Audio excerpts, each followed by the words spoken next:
நேயர்களுக்கு வணக்கம். இன்றைய மதிய நேர பிரதான செய்திகள். முதலில் தலைப்புச் செய்திகள். அனுர ஆட்சியில் இலங்கையர்களுக்கு காத்திருக்கும் அதிர்ச்சி, மிரட்டும் தென்னிலங்கை அரசியல்வாதி. இலங்கை வரும் இங்கிலாந்து பயணிகளுக்கு விடுக்கப்பட்டுள்ள எச்சரிக்கை. ஊடகவியலாளர் மீது தாக்குதல், அம்பாறையில் 6 பேர் கைது. 750 லட்சம் நிதி மோசடி, நாமல் உள்ளிட்ட தரப்புக்கு எதிராக சிஐடியில் முறைப்பாடு. யாழில் உருக்குலைத்த நிலையில் பெண் சடலம், உயிரிழந்தது யார்? பெண் அதிகாரிகளின் அறைக்குள் அத்துமீறி நுழைந்த போலீஸ் கான்ஸ்டபிள். ஆளும் கட்சி எம்பியை அவமதித்த மொட்டு கட்சி உறுப்பினர் கைது. தொடரும் அனுரவின் ஆட்டம், சிஐடியில் முன்னிலையாக உள்ள முன்னாள் அமைச்சர். இன்று முதல் மழையுடனான வானிலை குறைவடையும், வளிமண்டலவியல் திணைக்களம் தெரிவிப்பு. தொடர்பான விரிவான செய்திகள். இந்த ஆண்டின் வரவு செலவு திட்டத்தை சமர்ப்படுத்துவதற்கு இலங்கையில் ஒவ்வொருவரிடமிருந்தும் 1,36,000 ரூபாய் மேலதிக வரியை அறவீடு செய்ய நேரிடும் என்று முன்னாள் அமைச்சர் பாட்டலி சம்பிக்க ரணவக்க தெரிவித்துள்ளார்.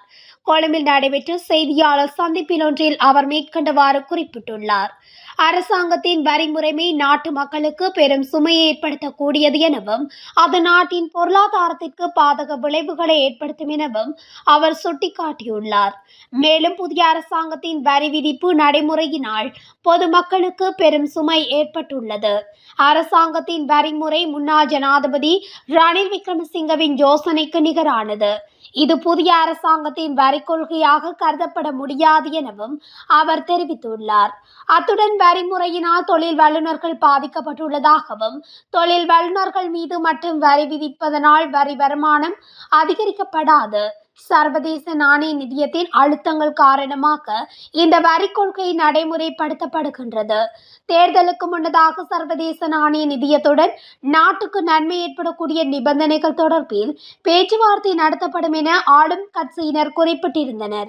இதேவேளை கடந்த 2020ஆம் ஆண்டுடன் ஒப்பிடும் செய்யும் போது இந்த ஆண்டில் அரசாங்கத்தின் வரி இலக்கு அடையப்பட வேண்டுமாயின் ஒவ்வொருவரிடமிருந்தும் சராசரியாக 1,36,000 ரூபாய் வரி அறவீடு செய்ய வேண்டியுள்ளதாகவும் சம்பிக்க ரணவக்க இதன் போது மேலும் தெரிவித்துள்ளார். இலங்கையில் பயங்கரவாத அச்சுறுத்தல் ஏற்பட வாய்ப்புள்ளதாக இங்கிலாந்து சுற்றுலா பயணிகளுக்கு எச்சரிக்கப்பட்டுள்ளது. இங்கிலாந்தின் மிரர் செய்தித்தாள் இந்த செய்தியை பிரசுரித்துள்ளது. பிரபலமான சுற்றுலா தலங்களை பயங்கரவாத குழுக்கள் குறிவைக்க வாய்ப்புள்ளதாக வெளியுறவு அமைச்சகம் அலுவலகம் 2024 நவம்பர் மாதம் 14ஆம் தேதி தமது பயண ஆலோசனையில் தெரிவித்துள்ளதாக இந்த செய்தியில் குறிப்பிடப்பட்டுள்ளது. எனவே இலங்கை செல்லும் இங்கிலாந்து நாட்டவர்கள் நெரிசலான பொது இடங்களை தவிர்த்து தங்கள் சுற்றுப்புறங்களில் விழிப்புடன் இருக்குமாறு அறிவுறுத்தப்படுகிறார்கள். உலகளவில் இங்கிலாந்தின் நலன்களையும் அதன் மக்களையும் பாதிக்கும் பயங்கரவாத தாக்குதல் அச்சுறுத்தல் அதிகமாக உள்ளதாக தெரிவித்துள்ள இங்கிலாந்தின் வெளியுறவு அலுவலகம் உலக நாடுகளுக்கு செல்லும் தமது நாட்டவர்களையும் எச்சரித்துள்ளது. இந்த நிலையில் வெளிநாடுகளில் இருக்கும் போது பயங்கரவாதத்தால் ஏற்படும் ஆபத்தை குறைப்பதற்கான உள்ளூர் ஊடக அறிக்கைகளை இற்றைப்படுத்திய நிலையில் வைத்திருக்குமாறும் உள்ளூர் அதிகாரிகளின் ஆலோசனையை பின்பற்றுமாறும் வெளியுறவுத்துறை வலியுறுத்தியுள்ளது. இஸ்ரேலுக்கும் பாலஸ்தீனத்துக்கும் இடையிலான தொடர்ச்சியான மோதலின் விளைவாக அதிகரித்து வரும் உலகளாவிய பதற்றங்கள் காரணமாக வெளியுறவு அலுவலகம் சில இடங்களுக்கான பயண ஆலோசனையை புதுப்பித்துள்ளது. சிங்கள ஊடகவியலாளர் ஒருவர் மீது தாக்குதல் மேற்கொண்ட குற்றச்சாட்டில் அம்பாறையில் 6 பேர் கைது செய்யப்பட்டுள்ளனர். அம்பாறை இறக்காமம் பிரதேசத்தில் சட்டவிரோத மண்ணகழ்வு தொடர்பான செய்தி சேகரிக்க சென்றிருந்த ஊடகவியலாளர் அச்சல உபேந்திர மீது தாக்குதல் மேற்கொள்ளப்பட்டு அவரது உபகரணங்களும் பறிமுதல் செய்யப்பட்டிருந்தது. தாக்குதல் காரணமாக அச்சல உபேந்திர அம்பாறை மருத்துவமனையில் அனுமதிக்கப்பட்டு சிகிச்சை பெற்றுக் கொண்டிருக்கின்றார்.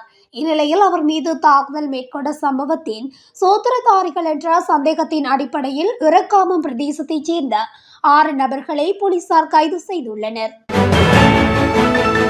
கொழும்பு கோட்டையில் கட்டப்பட்டு கைவிடப்பட்ட கிரீஸ் கட்டிடத்தில் 5 வீடுகளை கொள்வனவு செய்துள்ள வர்த்தகர் ஒருவர் பொதுஜன பெரமுனவின் தேசிய அமைப்பாளர் நாமல் ராஜபக்ச உள்ளிட்ட 3 எதிராக முறைப்பாடொன்றை பதிவு செய்துள்ளார். இந்த முறைப்பாடானது நேற்றைய தினம் பதிவு செய்யப்பட்டுள்ளதாக தெரிவிக்கப்படுகிறது. வீடுகளை கொள்வனவு செய்துள்ளமையில் இடம்பெற்ற மோசடி தொடர்பில் கடந்த அரசாங்கத்தின் நிதி குற்றப்புலனாய்வு பிரிவின் தலைவராக இருந்த அப்போதைய சிரேஷ்ட பிரதி போலீஸ் மா அதிபர் ரவி வித்யாலங்கரவுக்கு எதிராகவே குறித்த முறைப்பாடு பதிவு செய்யப்பட்டுள்ளது. ரவி வித்யாலங்கர தன்னிடமிருந்து 750 லட்சம் ரூபாவை பெற்றுக்கொண்டு அந்த தொகையை ஏமாற்றியதாக வர்த்தகர் தனது முறைப்பாட்டில் குறிப்பிட்டுள்ளார்.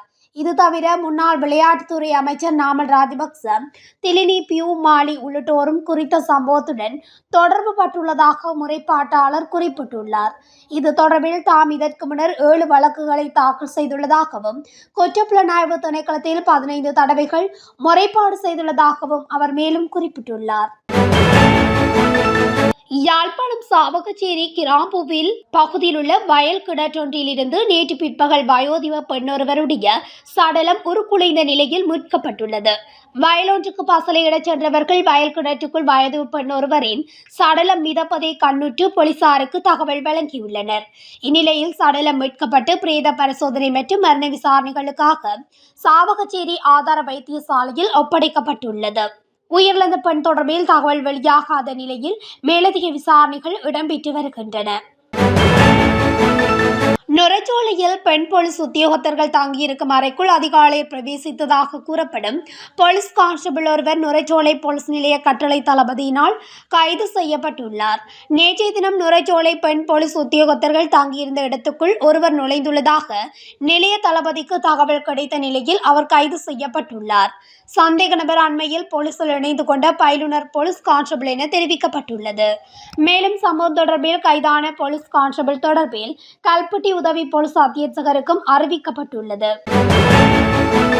தேசிய மக்கள் சக்தியின் களுத்துறை மாவட்ட நாடாளுமன்ற உறுப்பினர் நிலாந்தி கொடகச்சியை சமூக ஊடகங்களில் அவமதித்த குற்றச்சாட்டின் பேரில் ஸ்ரீலங்கா பொதுஜன பெரமுனவின் உறுப்பினர் ஒருவர் கைது செய்யப்பட்டுள்ளார்.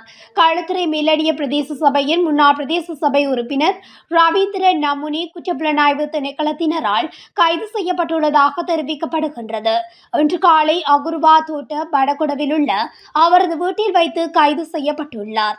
முன்னாள் பிரதேச சபை உறுப்பினர் அண்மையில் தனது முகநூல் கணக்கில் நிலாந்தி கொடகச்சியை இழிவுபடுத்தும் வகையில் பதிவொன்றை ஈட்டியிருந்தார். பின்னர் குறித்த பதிவை அன்றைய தினமே நீக்கியிருந்த நிலையில் இன்றைய தினம் அவர் கைது செய்யப்பட்டதாக தெரிவிக்கப்படுகின்றமை குறிப்பிடத்தக்கது. முன்னாள் அமைச்சர் விமல் வீரவன்ச குற்றப்புலனாய்வு திணைக்களத்தில் முன்னிலையாக உள்ளார். இதன் அடிப்படையில் இன்று குற்றப்புலனாய்வு திணைக்களத்தில் அவர் முன்னிலையாக உள்ளார். முன்னாள் அமைச்சர் பசில் ராஜபக்ச நிதியமைச்சராக பதவி வகித்த காலப்பகுதியில் இடம்பெற்ற முறைகேடுகள் தொடர்பில் முறைப்பாடு செய்வதற்காகவே அவர் குறித்த திணைக்களத்திற்கு செல்லவுள்ளார்.